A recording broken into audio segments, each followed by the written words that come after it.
nin aadaya baa la difaaci waaye oo maxaas difaaci waaye geega baydhabo ma difaacaw buurhakaban ma difaacaw waajidna ma difaacaw xaqiiqda marka laga hadalo waaye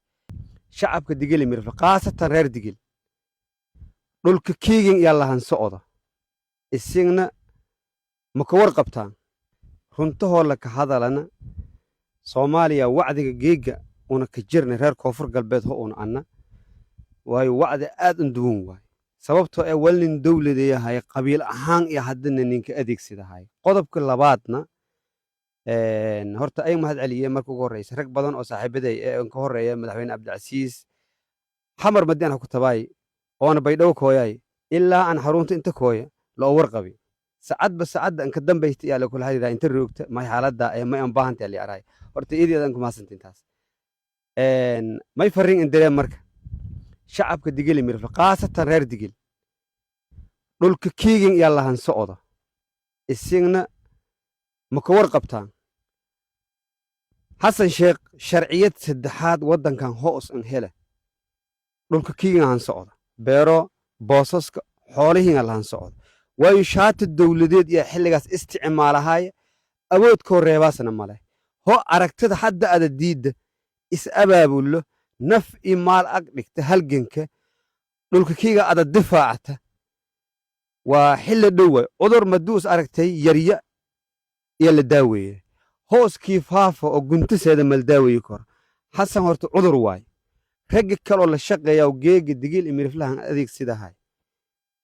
aragteen mana difaaci koraan sababtoo ah rag shaqaale ah 200 caate ee liseeyahay oo dadka kiisho deegaansho hataa ma arag ahaayana 200 iyo fiiriyaan qaarsho 200 hataa ma helahaayaan caqabadaha taagan way macna darri in dhamadahaayaan dawladda la ka araay war dawlad meelin horta ma taala xaqiiqda markii la ka hadala dawlad goboleedka koonfur galbeed madaxweyne cabdicasiis madaxda ka ah oo ana geegi xildhibaanka ah sharciyan dawladdaas deegaanku ka shaqeeyaas xasan sheekh marna mansuurta galaas horta awaamiirtu uswadida qodobka kaloo ana reer digil imirifle khaasatan reer digil ana kuboori fadahaaya dhibaatada hasinka socoto horta in isin fahantaa kan dalka rooga kan dibidda rooga kan aragtay dawladdu beenbeenta ee ka shaqeeyahay horta fahama xasan sheekh qof 90 sanaan jira gurigaanan ku dhashay ku barbaaray ninkii arahay oo booska kiisha boobahay birriho sharciyad saddexaad waddankan an hele ada ka dhaafay way su'aal waa maya waayo sharciyadna an heli sharciyad an ka dacwoodaasna male marka ini un nagada lahayni IDB qaxooti barakacyaal nagada lahayni dhulka kiigayna la booba lahay aragtidiis hadda unin diid way ifafaala hadda si muuqdo ninkan la araaw aadan madoowe 18 degmadood degmo ka mid ah hataa ma arna gohaana maantan ma eragaytan markii shalay bati usiina ka shaqeeyahay cid kalena ma ka shaqeeyahay degmo kale hadana kiigta baahayta ma in baahayta marka nidaam xumada dawlad dhisan Allah ku duuli deegaan dhisan Allah ku duuli dad nabad haysta Allah ku duuli la burburiyahay horta Soomaalida may araasay fulay waa qoriyo badan yahay araas maykii muuqda baydhabo oo 15 kun oo askari ka badan roogta ee maalin walba ila araay diyaarada Allah ka daabulay ciidan ala sheenahay fulay waa qoriyo badan yahay Soomaalida araas xasan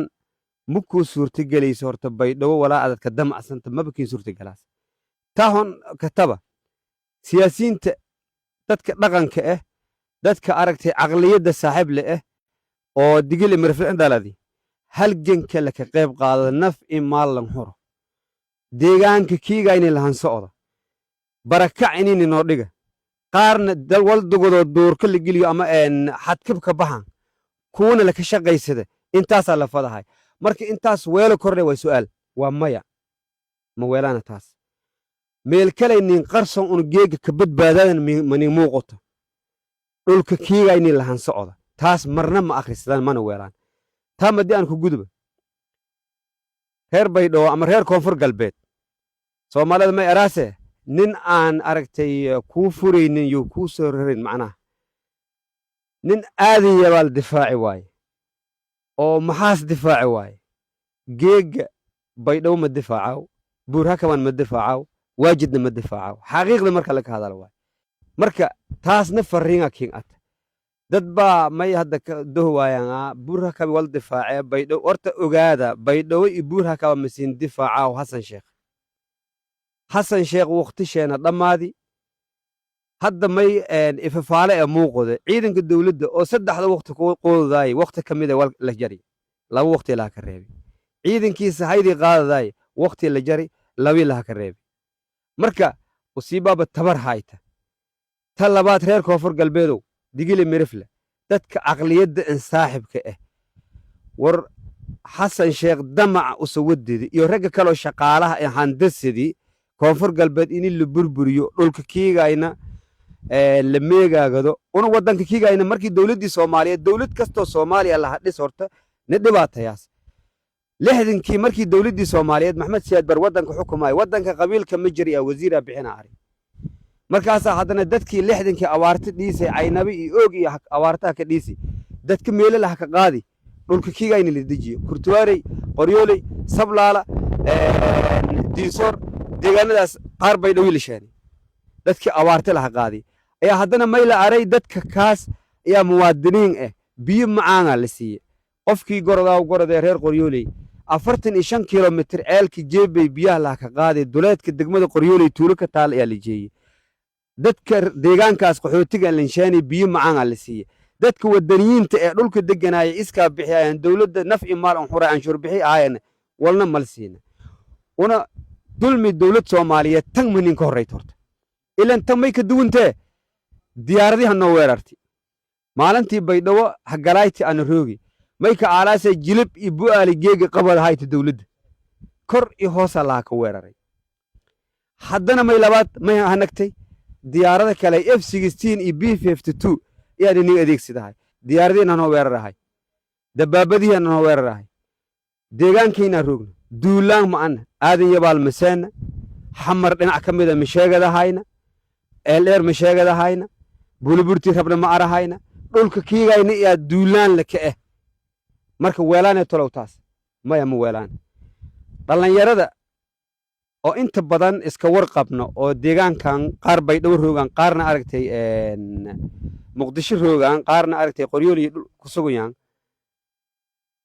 ciidanka anfac la araaw hadda bay dhaw roogo in badan yaa maalmahan dhow wada hadalayni marka maysiinka baaqay horta meeleen ka dhimiteen meele aad ka dhimadaas horta mabda'a lan dhimide mabda'a wad xambaarsanta mabda'a kiiga la ko tixgeliya dawladnimo man dhimadahayd shaati xun oo boliis cad ko cadaadi iyo dacsa wadid 5 sano ama 4 sano mushaar ma qaadana tusaalahan kadib haddana 4 bilood ninkuu roogiya wax mushaar ma qaadana maylisin ka fadeen marka halganka kooya deegaanka dib horeenta ka qayb qaadada wala siin dhawaaye telefoonada in furiyaan hani la xiriira hasin dhawaayaan may weeli meel mabda'na man ka dhimada hayta mana la ka aqoonsanya ho ada dhaawacanta daryeel ma helaasa ho ada geega aragtay manfac la arana ma helaasa marka taasna caqabada siinka ata dhalinyaro badan oo iska warqabna ayaa jira operation badan oo dhiyayaan baydhabo dhati ay ka dhiyayaan jiraan insha Allah marka ka qayb qaado doontaan iska warqabna taasna diba iska wareysadaana si gaar ah may ha ku gunaanade heer digile mirifla dhulka kiigan Allahan socdo